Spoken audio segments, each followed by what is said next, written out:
Hello everybody, my name is Joshua and I'd like to welcome you back to another episode of Coffee, Cats, and King, where we will discuss books, both new and old.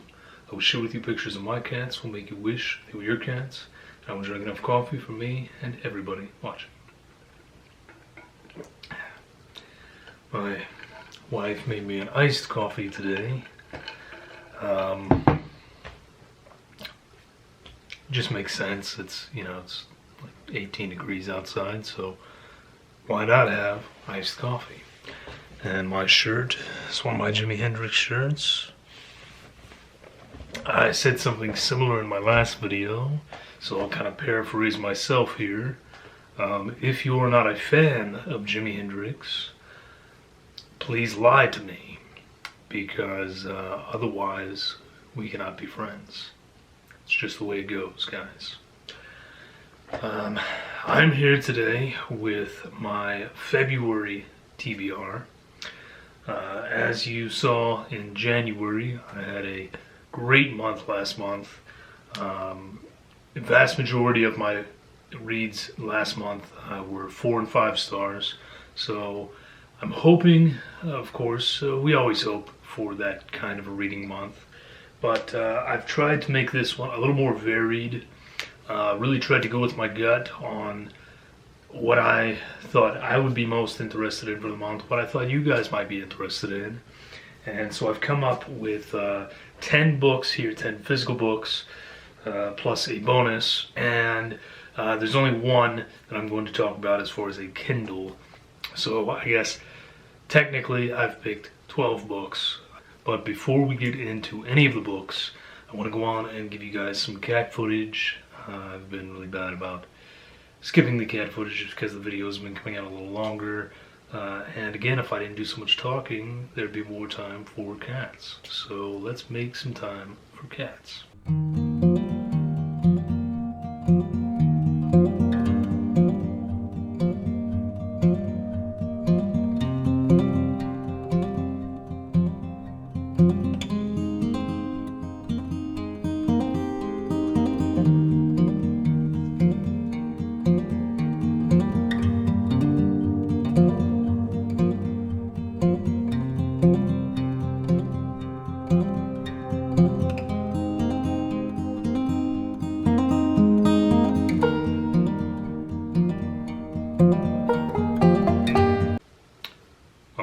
And for those of you still here, we will get into the books.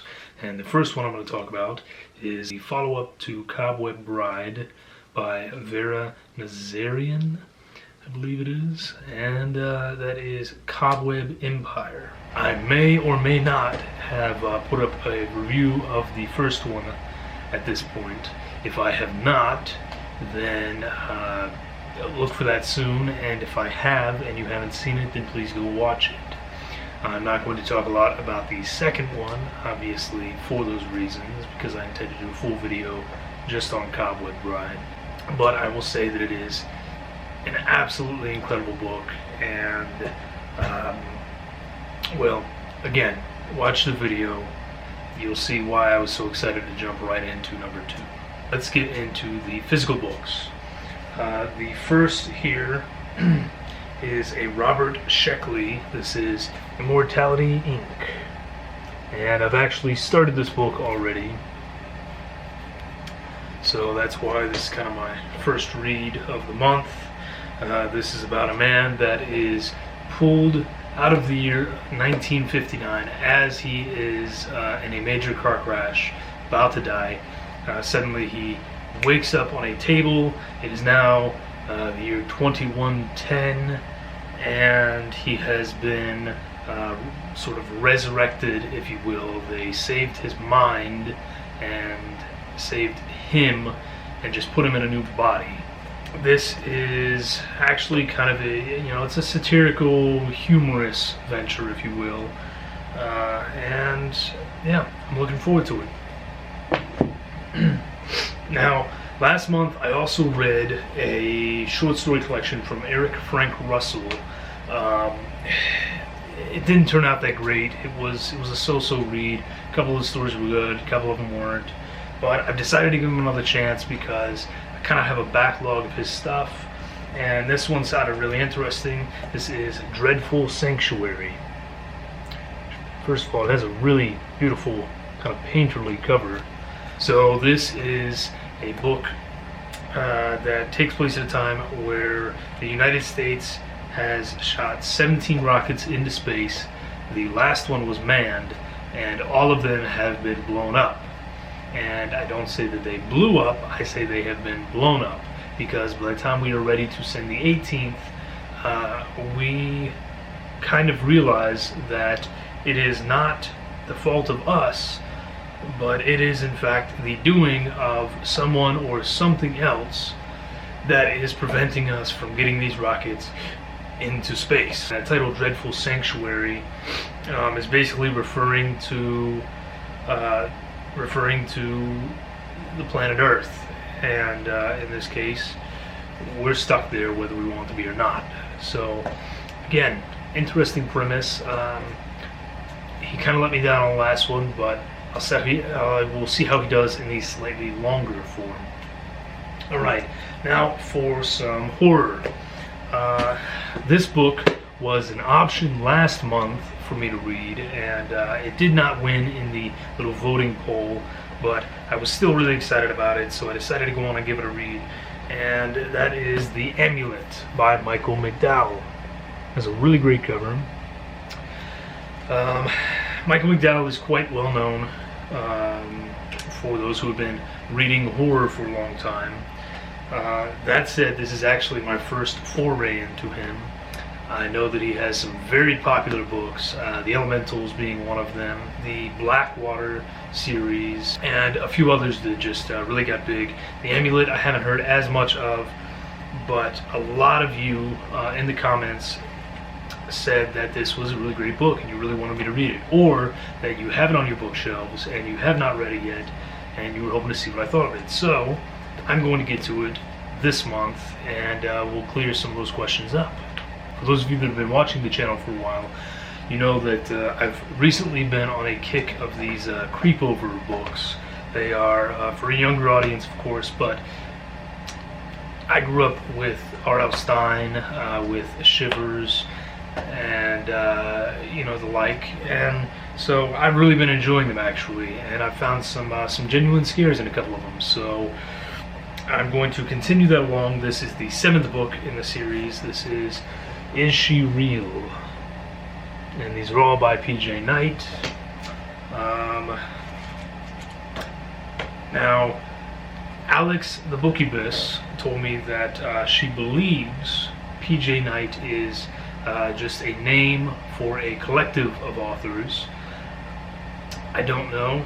I just know that that the other books have been really great, and I really hope that the rest of the series is as good as the last 6, because if so, then man, we have a new Stein on our hands, and who knows, maybe Stein is one of the authors that make up P.J. Knight. I don't know, but these are really excellent books if you haven't got into them, and you're into the younger reads, or if you have a youngster at the house that you would like to get into the horror genre, the creepover books might be for them.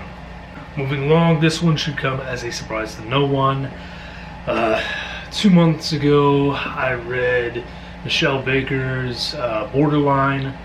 Last month, I read the 2nd book in the series, and now this month, I'm reading the 3rd in the series, that is Imposter Syndrome. Now, this is a really cool series. It has great representation of those with mental illness, has great representation of those with physical handicaps, representation of other races, of sexual preferences, and just all around great books so far. Sort of an urban fantasy, and I'm looking forward to seeing what the 3rd has in store for me. Another hefty book. They're all fairly decent size. They're all 400 or 500 pages or so, but it goes by pretty quickly, and that's part of the reason it's a good read. Alright, pulling out an old classic here. This is one of the few books by Robert Heinlein that I have not read, which is kind of surprising to me, because this is one of his books that seems like it would be the closest to horror rather than science fiction, if nothing else than based upon this cover, and that is The Unpleasant Profession of Jonathan Hough. And I really want to get in there because this is just a really cool cover. And there's not even really a back blurb. It just says, in the beginning was the bird, wise and cruel was the bird, and wise and cruel were the sons of the bird. Robert Heinlein, the celebrated author of Stranger in a Strange Land, interrupts the lives of two ordinary people for a terrifying night ride along the interface between reality and our world. I don't know what the heck that means, but the cover has a man being pulled into a mirror by some shadowy, creepy demon hands. It doesn't sound at all like Robert Heinlein.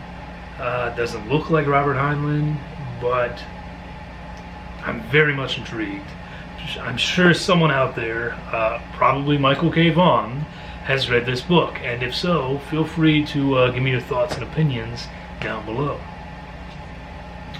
Now this is one that I've not heard anyone talk about, I've not seen. Based upon the cover, I wouldn't know what I was getting into, but it sounds like it's going to be interesting. And this is Coil by Ren Warum. That cover actually shows up a lot nicer on camera here. I feel like I cannot see it in that much detail in person, which is kind of interesting. But this describes itself as futuristic crime noir that will shock you. And the back blurb is actually quite long, so I'm not going to read it out, but basically this mortician is tasked with hunting down a killer that the police can't seem to catch. And the reason that he is brought in is because of the very strange ways that the bodies have been mutilated. And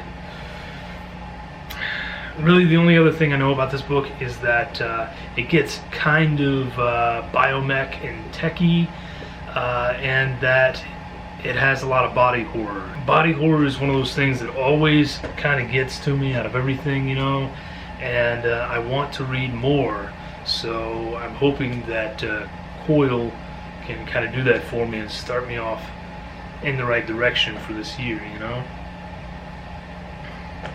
Alright, a couple more here, guys. This next one, this is fairly popular with some people, and I've heard some really good things about it, and I've heard some very negative things about it, but I don't know. I've had the book on the shelf for a long time, and I'm ready to see what it's all about. This is Peter Clines with Ex-Heroes. And all I'm going to say about this book is that it is part of a rather lengthy series, and it takes place in a world where superheroes and supervillains are an everyday part of our lives.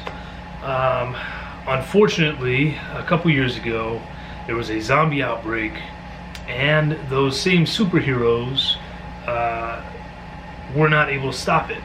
So most of the world has been overrun by zombies, and we're now down to just a few of these superheroes left that are trying to protect the last few thousand remaining people in the world, whilst also still fighting supervillains. So that's all I know about it. I mean, really, that's all I need to know about it. With a premise like that, it's either going to be really awesome or it's going to tank really quickly. So I don't know. We'll see. I'm sure someone in the comments has read it before. Let me know. I have heard that there are some issues in this book in regards to characterization, and that things may get racial, but I don't know the details or extent of it or anything like that. Alright, now this book is actually that bonus book, if you will, that I talked about. If I get to this one, it is going to be the last one for the month. It's a rather lengthy one. I'm sure that I will start it. I don't know if I'll finish it, but it's another science fiction. This is Alistair Reynolds with Chasm City, or Chasm City. People say it differently. Don't make fun of me on the way I say it, folks. And I don't know a whole lot about it. Again. Oh, sounds like I might be getting some body horror with this, actually. It says, the once utopian Chasm, or Chasm, your preference, city, a domed human settlement on an otherwise inhospitable planet, has been overrun by a virus known as the melding plague, capable of infecting any body, organic or computerized. Now, with the entire city corrupted, from the people to the very buildings they inhabit, only the most wretched sort of existence remains. For security operative Tanner Mirabel, it is the landscape of nightmares through which he searches for a low-life, post-mortal killer. But the stakes are raised when his search brings him face to face with a centuries-old atrocity that history would rather forget. So, it almost sounds like I'm getting another futuristic crime noir similar to Coil. So I guess I have two in that sort of sub-genre there and didn't even realize it. But yeah, that's my bonus book. I don't know if I'm going to get to it or not, but after reading that, I kind of hope I do, because that sounds pretty cool. And these last two I saved for last because I think because I'm most excited for them. Now, this one I have read in the past. I read it probably 6, 7, 8 years ago, and I recall really loving it. And I've never heard anyone else mention this book, period. It's actually a series of books. But I'm going to read it again, and I am actually really excited to tell you guys about it. So this is James Morrow with Towing Jehovah. Now, I don't think it needs to be said, but I will say it. Obviously, this book is probably going to offend some people, depending on your particular religion. Now, I consider myself a Christian. I've read this book. I've enjoyed this book, regardless of the subject matter, because it is fiction. We read it for enjoyment. We read it for speculation, and that's all it is. So, on to the actual book. This book is just what the cover shows you. One day, a massive, just insanely massive body shows up in the ocean. And everyone is saying it's God. That God's body has fallen from the heavens and is now just floating casually through the ocean. And this particular man takes it upon himself to captain this super tanker to tow Jehovah back inland. And that's all I'm going to say about the book for now. As I said, I have read this quite a few years ago, but I still remember it very dearly. And I'm very much looking forward to a reread, and more than that, I'm looking forward to talking to you fine folks about it, because this is a very unique book, in case you couldn't tell. And then the final book for February, I saved for last. This is another one that was sent to me by Mr. Troy Tradup. And he says that this is his favorite book of all time. So, that's some pretty big shoes to fill. But I can believe it based on the author. Last year, my favorite book was Harvest Home by Thomas Tryon. And in the month of February, I will be reading The Other by Thomas Tryon. I don't know anything about The Other.